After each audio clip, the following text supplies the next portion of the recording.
এক মুহূর্ত থামুন। আজ রাতে হয়তো আপনার পুরো জীবন বদলে যেতে পারে।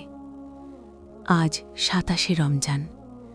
রাসূলুল্লাহ সাল্লাল্লাহু আলাইহি ওয়াসাল্লাম বলেছেন, রমজানের শেষ দশকের বেজুল রাতে লাইলাতুল কদর খোঁজ করো, এবং সবচেয়ে বেশি সম্ভাবনা আজ ২৭শে রাতে।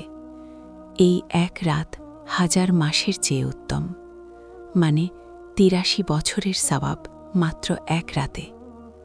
আজ রাতে ফেরেশতারা জমিনে নেমে আসবেন, আপনার দোয়া কবুল হবে, আপনার গুনাহ মাফ হবে। তাই আজ রাতে করুন ১. তারাবি এবং তাহাজ্জুদ পড়ুন।